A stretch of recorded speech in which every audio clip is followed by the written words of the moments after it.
Alam nyo mga kaistorya, napaka-crucial po o napaka-importante ng lugar na ito sa Pilipinas. Dahil pag ito po ay nakontrol ni China, dahil alam naman natin mga kaistorya, talagang tinatarget po nilang kontrolin ang lugar na yan. Pag nakontrol po yan ni China, delikado po, literal na shutdown ang mundo. Bukod kasi mga kaistorya, ang lugar na yun ay tinatawag na choke point, ay yan din po ay lugar na kinalalatagan ng napakaraming telephone and internet cables, yung tinatawag na submarine or undersea cables. Nangyari na po minsan na naputol ng mga mangingisdang Chinese ang dalawang undersea cable dyan sa lugar na yan. At napakalaki ng naging impact hindi lang sa Taiwan, sa Pilipinas, kundi sa buong mundo. At nagkaroon din po ng lindol sa ilalim ng dagat at na-damage din po yung mga undersea cables. Ang laki ng naging damage sa mundo. Mabuti na lang, ang lugar na yan, mga kaistorya, ngayon sa administrasyon ni PBBM ay bantay sarado na po ng sandatahang lakas ng Pilipinas. Paano na lang kung hindi si PBBM ang naging presidente? Underwater cable contest. Diyan po iikot ang atin pong balitaan, mga kaistorya. Ang lugar na sinasabi ko po sa inyo ay ito pong tungkol sa, wait nga lang at kunin ko po muna mga kaistorya, ay ito pong tungkol sa tinatawag po na Luzon Strait and Bashi Channel. Magkalapit lang naman ho yan mga kaistorya Wait nga. Ayan. Magkalapit lang po yung Luzon Strait at saka po Bashi Channel. Yung Luzon Strait nga ang search po natin. Nakikita nyo po ba dyan, mga kaistorya? Wait lang. Iba ang palakihin ko para makita po ninyo. Ipakita ko muna ito sa inyo para may idea po kayo. Ang Luzon Strait ay ayan. Luzon Strait nandito. At yung isa naman po mga kaistorya ay dito sa Bashi Channel. Pareho po yung strategic location, waterways na choke point, napaka-importante sa military access, papasok at palabas ng South China Sea at ng Pasipiko. Mga kaistorya. Pareho din po yan, dyan po sa Bashi Channel, mga kaistorya, nakalatag ang napakaraming internet and telephone cables or yung undersea cables. Tingnan po ninyo, i-search po natin itong Bashi Channel. Para po may idea kayo na yan nga po ay magkalapit. Ayan, tingnan ninyo. Andun po ang Bashi Channel, ang Luzon Strait ay nandito. Yung area na yan, bantay sarado na po ng armed forces po natin at maging ng Amerika sa mga panahon pong ito. Okay, di alam na ninyo ang area. Mga kaistorya. Puntahan na natin ito kung gaano kahalaga itong underwater or undersea cable na ito. Ang sabi po dito mga kaistorya, underwater cable contests. Basahin natin ito po ay May 10, 2023 ibinalita. We ourselves are no strangers to the disruptions cut undersea cables can cause. In war and peace, tingnan ninyo in war and peace, we have been connected to the world by undersea cables since the first one connecting us to Hong Kong was laid in 1880. After Commodore George Dewey sank the Spanish fleet at Manila Bay in 1898, the Spanish Governor-General refused to allow the Americans use of the cable to Hong Kong. So Dewey cut it, sending a revenue cutter to carry dispatches to and from Hong Kong. Later on, he cut the cable to Capiz, isolating Manila from the rest of the archipelago. Ganun ka-importante ang role po ng undersea cable. Early in February, the island of Matsus, two cables linking it to Taiwan were cut, first by a fishing vessel, then by a cargo ship. The island is the closest outpost of Taiwan to the Chinese mainland, excused as accidents. The incidents coincided with increasing tension as the rhetoric emanating from Beijing against Taipei and Washington escalated and underlined the vulnerability of global internet traffic to disruption. Tingnan ninyo. Puntuhan ko muna saglit, mga kaistorya. Alam naman natin kung gaano kaimportante ang internet. Buti ngayon may satellite na kagaya ng Starlink, no? Pero hindi po majority ng mga bansa sa buong mundo ay may koneksyon na sa Starlink. Ang pinaka conventional pa rin ngayon na koneksyon sa internet ay ang undersea cable. Totoo yun, mga kaistorya. Tingnan ninyo, halimbawa, kung naputol ang koneksyon sa internet, lahat po ng communications online, putol yan. Lahat din po ng electronic transactions, putol yan. Pinakasimpleng halimbawa dyan, hindi ka makaka-withdraw ng pera sa pamamagitan ng iyong ATM. Maging ang daloy po ng trade online, maging yung sinasabing Bitcoin, apektado yan, mga kaistorya. Maging sa stock market, apektado po yan. Yung stock trading, apektado po yan. At maging sa communications po, sa military, apektado yan lahat. Oo, ganun po ang epekto niyan, mga kaistorya. Kaya nga, sinasabi ko sa inyo na napaka-importante ng lugar na yan sa Pilipinas. Na once na-control yan ng China, na may nangyari na nga naputol ng Chinese vessel. Ang sabi, aksidente lang daw po. Maniniwala ba kayong aksidente ay talagang tinatarget nila ang area na yan, mga kaistorya? Sige nga. Sige nga. Diba? Mayroon na po tayo diyang military detachment dyan po sa Luzon Strait, sa Mavulis Island. Mamaya ipapakita ko sa inyo. Nangyari lang sa panahon ni PBB. At ngayon lang din nangyari, mga kaistorya, nakasama natin po na nagbabantay sa lugar na yan, ang Amerika. Dati kasi mga kaistorya, labas-pasok dyan, ginawan ko ng content, yung submarines po ng China na hindi natin nalalaman kasi wala naman tayong kakayahan na i-detect po sila sa ilalim ng dagat. Ngayon, nade-detect na natin sila. Ngayon, bantay sarado na natin ang area na yan. Papaano na lang kung pro-China ang nakaupo sa Malacanang? Nai-imagine ninyo, mga kaistorya. Yung pinupunto po natin, palakihin ko ulit. Anong sabi dito? This has been an increasing source of concern since January 2022 when Svalbard undersea cable system which links mainland Norway in the Svalbard archipelago in the Arctic Ocean was cut. Suspicions fell on Russia.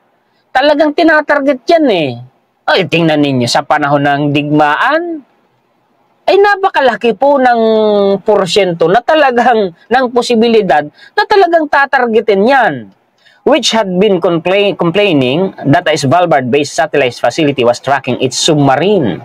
The incident reminded observers of a 2014 action by Russia preceding its annexation of Crimea when it damaged cables connecting the area to the rest of Ukraine. Hindi ba ang Crimea? Kung hindi pa ako nagkakamali, mga kaistorya, sakop na ng Russia. Pagkikitama nyo ako kung ako ay mali, mga kaistorya. We ourselves are no strangers to the disruptions cut undersea cables can cause in war and peace. We have been, yan yung binasa ko kanina, mga kaistorya, huwag ko lang ulitin. Back in 2006, the vulnerabilities of the undersea cable system were demonstrated when a massive earthquake of Taiwan. Tingnan ninyo kung gaano kalaki ang epekto niyan, yung pagkaputol ng undersea cables. Affected all over 120 call centers. They were totally cut off from their clients on the day of the earthquake, with capacity still down by 40% 3 days after the quake. Most recently, in 2010, terrorists also cut cable lines near Cagayan de Oro, according to the Maritime Awareness Project. Back in 2006, all of our internet systems connect to the outside world from a single point somewhere in the vicinity of Batangas. Since then, the number of cables has increased, not least because as relations between America and China soured, funds were diverted to beef up the networks with the friendlier countries, including the Philippines. Submarine Network says that today, nasa 11 na kasi ang submarine cables na nagkokonekta sa Pilipinas at sa outside world. 11 in service international submarine cable system connecting the Philippines in another 6 trans-Pacific and intra-area Asia subsea cables under construction, adding that by 2024, ngayong taon, there will be 7 trans-Pacific subsea cables connecting the Philippines to US. Imagine ninyo, tayo man din pala mga kaistorya. Napakarami din po pala nating undersea cables na siyang nagkokonekta sa atin sa mundo. Paano na yan? Kasi mga kaistorya, damay tayo sa geopolitics, sa tensyon, sa seguridad na nangyayari dahil talagang sadyang target tayo ni China. Huwag na tayong magbulahan. Hindi lang ito problema ng Amerika at ng China. Hindi lang ito problema ng Taiwan. Hindi yan trio eh. Kasama tayo dyan. Sa maniwala kayo sa hindi, kasama tayo dyan. Kitang-kita nyo naman ang ebidensya na talagang tayo tinatarget. Literal ni China. Paano na? Kung ang lugar na yun na kontrol ni China at pinagpuputol nila yung undersea cables dyan, edi pati tayo damay. Paano na tayo? Kung sakali, mga kaistorya, pati cellphone natin, pati computers natin, mawawalan po yan ng silbi. Ang magiging silbi na lang po niyan, calculator. Calculator, saka pag selfie na hindi mo naman may upload. Di ba? Mabuti yung mga may access sa Starlink. Ilan lang bang may access sa Starlink dito sa Pilipinas? Napakamahal ng Starlink. Di ba? Yung package yata nila, mga kaistorya, kasama na po yung mga hardwares niya ay nasa 20,000 to 30,000, kung di ako nagkakamali. And monthly subscriptions is around 5,000 pesos, kung hindi ako nagkakamali. Correct me if I'm wrong. Mga kaistorya. Napaka-crucial po talaga ng lugar na yan. Dahil nandyan po nakalatag ang napakaraming undersea cables. Paano na lang? Kung yan ay pagsisirain ng China, di ba? For its part, China has been withholding cooperations on undersea cables, so on and so forth. Hindi ko na itutuloy kung gusto niyo itong basahin ng buo mga kaistorya, ilalagay ko na lang po ang link dito dyan, mga kaistorya, sa description po ng live stream po natin pagkatapos nating mag-live. Kasi sa dami ba naman ng referensya ko diba? Talagang hahaba tayo. Mga kaistorya, kung babasahin ko ng tuloy-tuloyan, ito pa ang isa. Yung sa Luzon Strait. Ito ay pinakita ko na sa inyo. Pero basahin ko muna bago tayo magtuloy-tuloy para maintindihan ninyo kung gaano ka-importante at kung saan ang area na yan. Para gusto ko kasi maging malinaw na malinaw. Luzon Strait. Ito po ay Britannica Strait extending for more than 200 miles or 320 kilometers between the islands. Kaya nga sabi ko sa inyo magkalapit yan. Between the islands of Taiwan, North, and Luzon, Philippines, South. It connects the South China Sea, West, with the Philippine Sea, East. The strait is a series of channels dotted with islands in its southern reaches, the Batan and Babuyan Island Group. The main channels are Bashi Channel. Bashi Channel yung pinaka-main channel. But part of that is the Luzon Strait. North, Balintang Central, and Babuyan. South, it is on a main shipping route. Hindi lang main shipping route yan. Military access din yan. At linya din po yan, mga kaistorya, ng undersea cables. Okay, tuloy tayo dito. Implications for security in disruptions to global supply chains. Tingnan nyo, pati global supply chains apektado, di ba? Kaya nga sabi ko sa inyo, napaka-importante po niyan Matsus internet outage. Ito yung nangyari nga po mga kaistorya, yung pagkaputol na ng internet cables dyan sa ilalim ng dagat, dyan sa Bashi Channel. Matsus internet outage has sparked many conversations in Taiwan about the nation's resilience in communications, especially in the context of security threats from China. Commentators have discussed the possibility that the damaged cables were deliberate acts of gray zone aggression by China. Hinala. kagagawan ng China. Regardless of the motivation of the Chinese vessels, Matsu's experiences should be seen as a warning signal for Taiwan. If an internet outage can happen for Matsu, it could also happen for Taiwan, which highly relies on 14 international cables. Sa atin, 11 international cables. Sa Taiwan, 14 to provide most of the island's nation's data. The question on the minds of domestic policymakers and international observers alike carries obvious implications for national security. Is Taiwan adequately prepared to maintain its communication in the case of an emergency? Paano kung sa atin din nangyari, mga kaistorya? Hindi na, ang nangyayari ngayon, kitang-kita natin, hindi na ito usapin lang ng Taiwan, kagaya na binanggit ko kanina, hindi ko na uulit-ulitin pa. Paano na kung mangyari uli ngayon at nakontra, halimbawa, maglagay tayo halimbawa ng isang senaryo, no? Wala ang EDCA, kasi gustong palayasin po ng mga pro-China, no? Sige, wala ang EDCA. O, dinakita ni China. Wala nang hadlang sa kanila. Lalakas ang loob nila, lalaki ang ulo nila, tuluyan nila yung kukontrolin. Kaya ba natin pagbawalan si China? Kaya nating harangan sila? Sad. Sad reality. Sad. Ang answer, mga kaistorya, hindi. Totoo yun. Oo, yung tapang natin, subok, oo, kukontra tayo sa abot ng ating makakaya, pero ang realidad, hindi natin kayang tapatan ang pwersa ng China. Paano na kung nakontrol nila ng tuluyan yan? At kung sakali na, eto na, sumiklab halimbawa ang digmaan, pinagpuputol na yan ni China, paano na tayo? Sige nga, paano na tayo?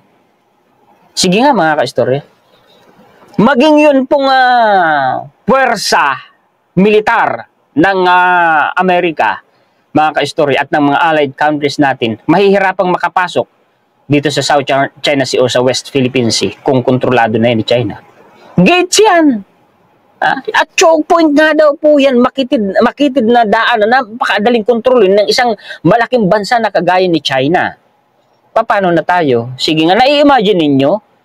Kaya nga sabi ko, huwag kayong magpapaniwala sa mga pro-China na yan, ipapahamak po tayo ng mga yan. Nagigets po ninyo ang pinapaliwanag natin, mga kaistorya? Salamat po kaistorya na Susana Fronda. Shout out po sa inyo dyan sa Hong Kong. Ito pa, ang isa pang referensya, palakihin ko ulit. Ito ay Voice of America. The loss of the internet cables and the connectivity they provide has huge military implications. Yung pagkaputol ng undersea cables ay may malaki umanong implikasyon sa usaping militar. Diba? As Russia has shown by targeting internet infrastructure in its assault on Ukraine, hindi maaaring gayahin po yan ni China. Nagigets nyo na, mga kaistorya? Nagigets nyo na po. Hindi ko nababasahin ng buha kasi baka humaba tayo ng humaba, mga kaistorya. Yan po yung pagkaputol din po ng internet cable sa ilalim po ng dagat na may kinalaman po sa Taiwan. Ang pinaghihinalaan, kagagawan po daw ni China. Kung hindi ako nagkakamali, isa rin po ito. Ito pa. Red Sea cables have been damaged, disrupting internet traffic. Sa Red Sea naman ito. Bakit ko ito ipapakita? Bagaman malayo, ay para maunawaan po ninyo kung ano po mga kaistorya yung importansya ng pinag-uusapan natin ngayon. Damage to submarine cables in the Red Sea is disrupting telecommunications network and forcing providers to reroute as much as quarter of traffic between Asia, Europe, and the Middle East, including internet traffic, cables belonging, so on and so forth. HG's estimates that 25% of traffic between Asia and Europe as well the Middle East has been impacted, it said in a statement. Tingnan ninyo kung gaano. Kaya binabalita, kasi napakalaki ng damage, napakalaki ng epekto once na nasira po ang undersea cables. Bakit yan ibabalita kung wala namang kalatoy-latoyan? Diba? Ito pa. The economic impact of disruptions to internet connectivity. The impacts of a temporary shutdown of the internet grow larger as country develops and as more mature online ecosystem emerges. It is estimated that for a highly internet connected country, kagaya ng Pilipinas, kagaya ng Taiwan, The per day impact of a temporary shutdown, excuse me, of the internet and all of its services would be on average 23.6 million per 10 million population. See? Per 10 million yan, mga ka-istorya. I-multiply mo by 10. Kung ang halimbawa, mahigit 100 million ang kasi nasa 112 million yata or 115 million, no? Ang populasyon ng Pilipino. Sige, sabihin na lang natin, i-multiply mo yan by 11. Gaano kalaki po? Dolyar yan, ha? Per 10 million, mga ka-istorya eh. $23.6 million per 10 million population. I-multiply mo by 11. Gaano kalaki ang nawawala? Gaano kalaki kung sakali ang mawawala sa Pilipinas per day? See, kung gaano kalaki, kung gaano kalaki ang epekto ng pagka-disrupt ng internet connection. Ay bukod pa yung security na pinag-uusapan. Ha? Pasok ang usaping military. Diba? Na-imagine na ninyo, mga ka-istorya? Taiwan suspects Chinese ships cut island internet cables. Yung binanggit ko din kanina, yun ang pinaghihinalaan nga ang China, no? Kaya nga, itong si Taiwan, sa takot nila na kung sakali, dahil sa conflict na yan nila, no? Sa China, kung sakali, kumbaga, advance na sila mag-isip. Kung sakali, nangyari kinat na nga ng tuloy ni China, yung undersea cables na nagkukonekta sa Taiwan, sa outside world, no? Ay sila po ay naghahangad ngayon na magkaroon ng access sa Starlink. Oo, anong sabi dito? Developing Taiwan's own Starlink crucial for island-wide emergency space agency, SAIDS. Ibig sabihin, parang gusto nilang gumawa na kagaya ng parang Starlink. Pero mas maganda kung sa Starlink na mismo sila. No? Taiwan's leaders are working on an ambitious new satellite system to keep the island online in case of disaster as it deals with the constant threat of hostilities with China. Hindi nila maiisip, mga istorya, kung wala nga pong delikado na posibleng mangyari. Diba? Taiwan rushes to prevent China from cutting off internet phones. Bloomberg po ito. Buffeted by earthquakes and the potential of conflict with China, Taiwan's leaders want to accelerate plans to make the island more resilient to communications breakdowns and direct attacks on its digital infrastructure. It could be an impossible task. Mahirap yun, di mo yung magagawa bigla-bigla sa loob lang ng isang taon, dekada yan. Strategic value of Luzon Strait must not be overlooked. Hindi pwedeng pabayaan mo lang. Hindi pwedeng isang tabi mo lang yung importansya ng Luzon Strait. Alam yan ang administrasyon ni PBBM. Alam po yan ng Department of National Defense. Kaya nga po, mga ka-istorya, sinasabi ko sa inyo kanina, na dyan sa Mabulis Island, meron na po tayo dyan military detachment at tayo po yung nagkakandak na dyan ng pagpapatrolya dyan sa Luzon Strait. Mabuti na lamang. Paano kung hindi? Paano kagaya ng nakarang administrasyon? Mga ka-istorya, ginawan ko na rin ng content. Yung Fuga Island. Gustong gawing $1 billion, kung di ako nagkamali, smart city ng China. Aba, pumalag si Enrile kaagad. Sabi niya, para ikang dagger yan, delikado yan. Yung Fuga Island parang dagger na nakatutok. Kutsilyo. Ang dagger kasi kutsilyo ng militar, no? Parang dagger yan na nakatutok sa dibdib o sa puso ng Pilipinas. Sabi ni Enrile, flatland umano yung Fuga Island na yan. Pwedeng gawing military base. Paano kung natuloy pala yun? Later on, itinanggi ng administrasyon. Wala naman daw kayo tinigil. Pero may mga report. At bakit papalag si Enrile kung hindi totoo? Diba? Philippines beefs up northernmost defense amid China tensions. Batanes could find itself on the doorstep of war should the South China Sea dispute escalate or China invade Taiwan. Taiwan lang ba? Posible rin po ang Pilipinas. Mabulis Island, Philippines. The military detachment on the Philippines' northernmost island faces northwest towards the setting sun in the country's biggest potential adversary.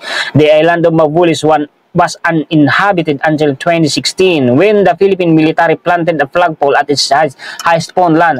Now, about 15 soldiers ngayon sa panahon ni PBBM are deployed in rotation in the Rocky outpost amid increasing na. May ano na po tayo dun. Sa malaking salita, meron na po tayong military detachment po dyan sa Mavulis Island. Ito. Navy inaugurates detachment on Mavulis Island, northernmost tip of Philippine. Panahon po ni PBBM lang nangyari iyan. Ayan ang petsa, October 18, 2023. Huwag kayong maniniwala sa mga pro-China. Naiintindihan na natin ngayon kung gaano kaimportante ang ginagawang hakbang ni PBBM dyan po sa West Philippine Sea hanggang dyan sa may Luzon Strait. Naiintindihan na natin kung bakit galit na galit ang China kay PBBM at naiintindihan na natin kung bakit gustong-gusto ng mga pro-China na patalsikin si PBBM. Huwag na huwag kayong papayag. Lulugmok ulit ang bansa natin at mas masaklap ang posibleng mangyari sa atin dahil nandyan ang presensya ng komunistang China. Huwag nating hayaan na ang Pilipinas ay tuluyang mapasok, hindi man siguro literal, kundi ng impluensyang komunismo ng China. Huwag mga kaistorya, matakot kayo para sa kinabukasan ng mga mahal natin sa buhay at sa kinabukasan ng bansang ito. Salamat po ha, hanggang dito na lang, ginugutom na ako. Hanggang dito na lamang po ha. Maraming salamat sa inyong panonood. Shoutout po dyan sa mga kaluyal natin na lagi pong nanonood. Shoutout po dyan sa mga nasa Amerika, sa Canada, sa Europe, sa Middle East, sa Egypt, dyan po sa Australia, sa New Zealand, sa Thailand, sa Hong Kong, sa Cambodia, sa Malaysia, sa Vietnam, sa Brunei, sa Taiwan, sa Singapore, sa Macau, China, sa Russia. May nanonood sa atin dyan sa Guam, sa Hawaii, dyan po sa Japan, sa South Korea, maging sa Alaska. Salamat po sa inyong panonood. Muli, ako po si Juan Historiador, ang tagakwento ng totoong istorya ng kasaysayan na nagmamalasakit sa kapwa ko Pilipino at nagmamahal sa bayang ito, ang bansang Pilipinas.